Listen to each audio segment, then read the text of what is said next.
Il y a du délai un peu dans le son là, non? Comme mes vidéos. Yeah. Salut tout le monde, c'est Dantocourt, j'espère que vous allez bien. Aujourd'hui les amis, on se retrouve pour une toute nouvelle vidéo. Enfin! Yes!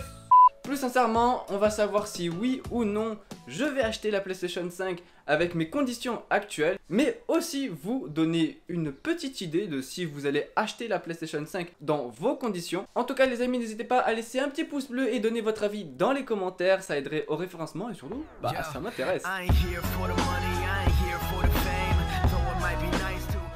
Tout d'abord, avant de parler du prix ou des conditions, on va passer en revue la console. La PlayStation 5 est une console de salon qui a été annoncée par Sony. Sa date de sortie est prévue pour le 20 novembre. La console se dit très futuriste, déjà par son design qui est très magnifique, mais aussi ses composants qui sont très récents. On peut d'abord parler du processeur qui est un 8X Zen 2 corps cadencé à 3,5 GHz. Alors je préfère vous le dire directement, je m'y connais vraiment pas en tout ce qui est processeur, carte graphique, enfin j'ai des connaissances de base mais elles sont pas assez approfondies.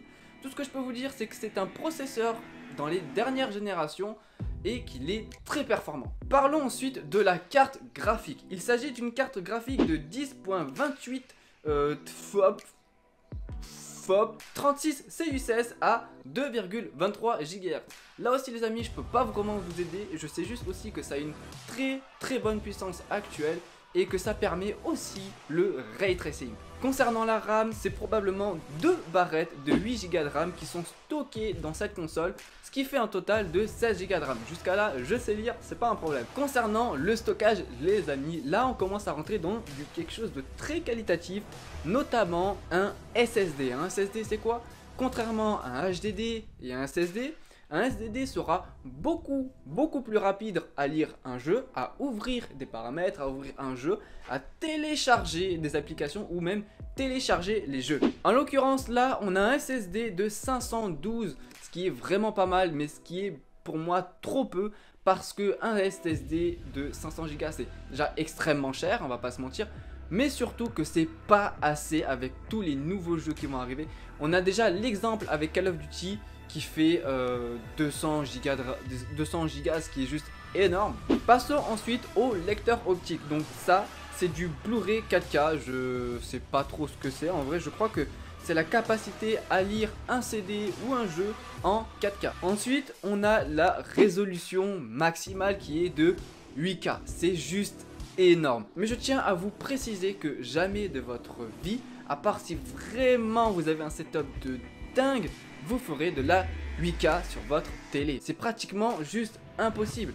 On en parlera juste après. La framerate aussi qui est cadencée à du maximum 120 FPS par seconde, donc FPS normal, vous savez ce que c'est. Pareil, ça aussi c'est quelque chose qui est quasi impossible à avoir sur une console.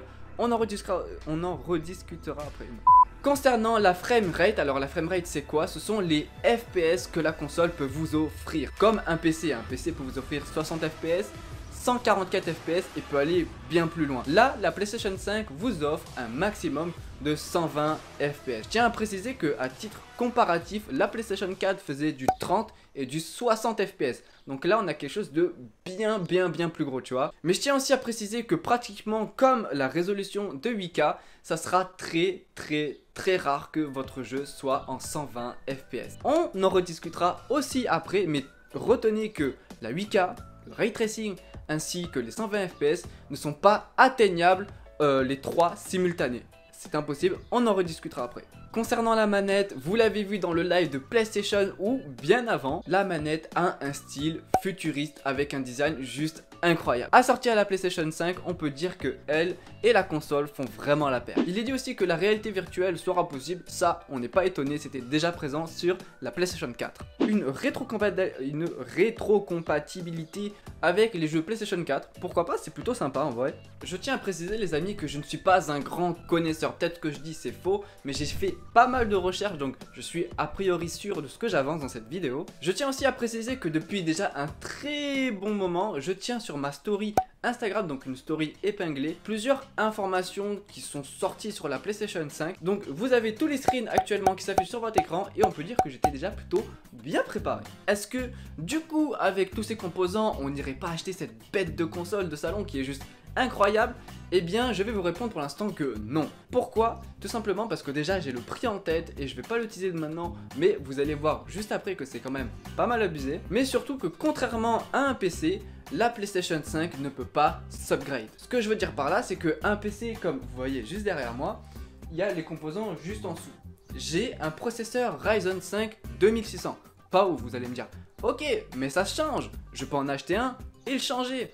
Mais sur la PlayStation 5, cela n'est pas possible. Il faut savoir que les générations de consoles, notamment chez Sony et aussi Xbox One, durent environ 5 ans. C'est-à-dire que pendant 5 ans, on n'aura pas de nouvelles consoles de salon. Donc ça veut dire que pendant 5 ans, on va se retrouver avec le même processeur, la même carte graphique et les mêmes barrettes de RAM. Au fur et à mesure du temps, les produits vont s'user, c'est tout à fait normal. Mais surtout, sur le marché va sortir de nouveaux composants qui vont être plus puissants que ceux qui ont dans la PlayStation 5. Du coup, ça va commencer à creuser un écart jusqu'à la prochaine sortie de la Next Generation. J'ai un anglais de merde.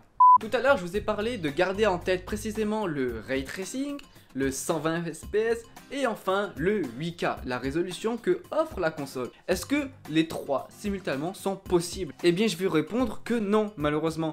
Tout simplement pour qu'un jeu se tourne en 120 fps, déjà c'est pas possible sur un FPS en lui-même. Parce qu'un FPS est un jeu où les framerate bougent trop vite. Du coup les FPS sont en constante évolution et jamais vous ne ferez du 120 fps constant. Mais surtout, parlons des jeux un peu plus sneaky, peut-être de la 2D. Là vous pourrez faire du 120 fps, mais est-ce que le ray tracing sera-t-il autant important? Est-ce qu'il aura aussi un aussi gros impact? Ça c'est la question. Et si le ray tracing a un très gros impact sur la qualité du gameplay, c'est-à-dire les effets visuels, les ombres, la lumière, eh bien tout cela va toucher les FPS et bien sûr vous ne ferez pas du 120 fps. Mais parlons de la 8K, c'est juste incroyable. La 8K c'est graphiquement c'est le top du top aujourd'hui. Mais pour lire de la 8K, suffit pas d'avoir une télé de l'année dernière. Il faut au moins une télé qui doit coûter Du coup, pour faire de la 8K, il faut avoir une excellente télé avec les bons câbles HDMI qui vont avec, parce que mine de rien, les câbles HDMI jouent beaucoup sur la résolution. Il faut avoir des jeux qui ne consomment pas beaucoup en FPS, donc on peut déjà oublier les FPS en eux-mêmes. Et ensuite parlons du ray tracing qui consomme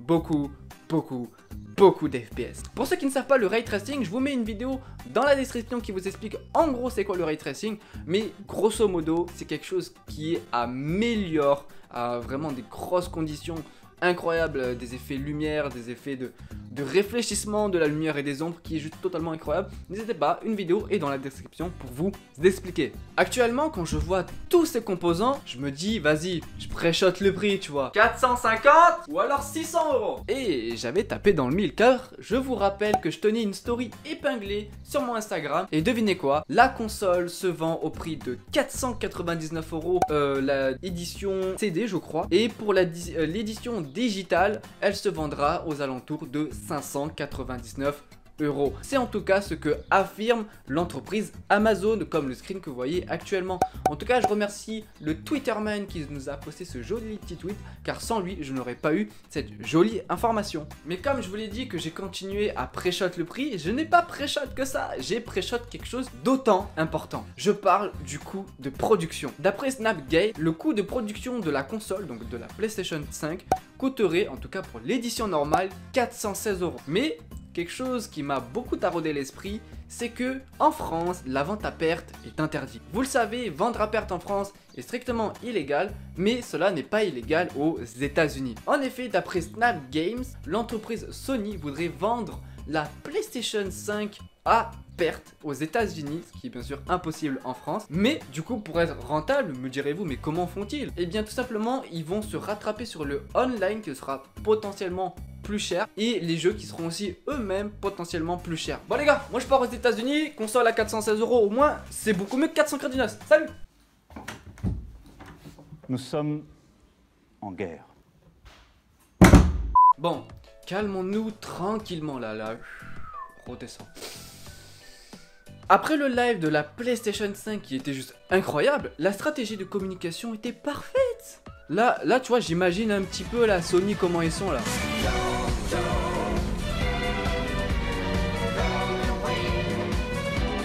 Mais après quand tu penses à Xbox un peu là, sont... C'est pas ouf hein. Non mais pourquoi tout le monde veut la PS5 quoi? Sérieux, on dirait une putain de Nespresso. Moi regardez comment elle est belle ma tour. Oh, je suis nul. Du coup, pour répondre à la question est-il possible ou impossible que j'achète la PlayStation 5, tout d'abord repassons en revue les composants de cette console qui sont juste incroyables à l'heure actuelle. Il ne faut pas oublier aussi que la console c'est une console de salon, mais aussi que la console propose des choses que actuellement j'ai pas le ray tracing, je veux pas moi, c'est quoi le ray tracing? Du coup potentiellement oui, je pourrais très bien acheter cette console, mais la réponse est non, pas en tout cas à sa sortie. Tout simplement parce que la PlayStation 4 j'ai déjà mis 4 ans à économiser, mais surtout pour ce que j'en ai fait, j'ai jamais acheté le online. Mais je trouve que même si c'est pour acheter une console et ne pas jouer en ligne, parce que je suis pas mal radin, on va pas se mentir, si c'est pas pour jouer en ligne et pour acheter des jeux et y jouer une fois, voilà quoi. Mais une petite partie en moi me dit que je devrais acheter cette console parce que je suis un petit collectionneur en effet. J'ai la PlayStation 3, la PlayStation 2, la Sega, la Game Boy Color, une petite arcade trop mignonne et un PC et pourquoi pas la PlayStation 5, mais pas en tout cas à sa sortie. J'espère en tout cas que cette vidéo vous aura plu les amis, n'hésitez pas à me donner votre avis dans les commentaires, cela m'intéresse beaucoup. Nous les amis on se retrouve tous les soirs à partir de 21 h en live sur twitch.tv/DoranStar1 et aussi pour de prochaines vidéos YouTube. C'était Doran tout court, à la prochaine, à plus.